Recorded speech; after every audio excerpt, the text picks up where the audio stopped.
asalaamaaleykum wa rahmatullah mbokk yi yéen lu tax réew mi ngeen ñeme wax ju sew defu leen fi gat nit kuy jéem def benn njumte ngeen bëgg koo lekk dajjaal moomu ngeen xësi woon fi muy def musique joteeg suñ tiida jóob ñàkkee ko kersa ngeen ne ci di ko diri ñetti fan mais ni yéen masu leen a xam gàcc li xam-xam ba pare du ngeen dalal nit yi wala ngeen coota noppi demu leen masawu ko naan ko baax na si yow dootoo ko defati moom bu newutoon nit ku dëgër li ngeen ko yulli fan yii mënoon na cee xaru man bi ma seetaanee vidéo bi suma yaram wi fa doon daw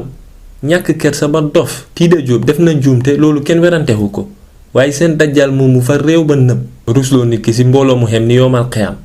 xale bi bés boobu xelam a gàtt moom loolu la miin a def ak artistes yi fii parce que ay xaritam lañ ñoom dajjaal nag ak yeneen dëkk yi xëy na loolu ñoom noomalut si ñoom yéen da ngeen soxor dëkk bi kenn mënu fee siiw si jàmm musiba ku yàlla teral rek ngeen yàkkamti léegi laa doon riit seen comments yi nii lu ne ngeen wax ko mu ngi nii xaara lu ne moom daal lu ne wax ngeen ko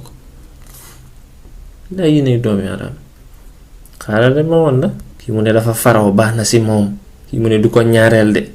tey baax na si nit kii mu ne dafa faraw rek tëddu lu ne yéen a koy wax am na si yéen ñoo xam ne kontaanu leen seen life parce que defagu leen benn wondas bu xiim nit ñi moo tax seen xol yi di seen lu tubaab naan lifting people up yéen ngeen koo tëli seen xol yi xàttanu ko man nag maa ngi xaar rek ba yàlla tere safaan ñëwal ma si réew mi ma gis ko ci wax nonsense yéen ñu bëri di ko kókkali moo leen xëpp jom nelaw ak day rek ngeen neexee seen kër yi ma wax booy itam dugg ci di faral dajjaal ñàkk xorom te bëgguma fi dégg benn nonsense ma ne dëgg lañ ko wax moo ko teg boppam yow da nga ko gën a xam loolu man nga koo wax dëgg te bañ koo ñaawal man xam nga kan laa mënta respect nit ku xam time bu bëri koo xam ne maanaam dara nii rek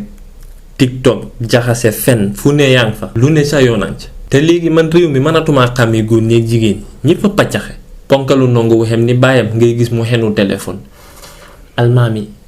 ii kaa am na waa ji na góore nitee leen tuuti bu leen ma fonto waay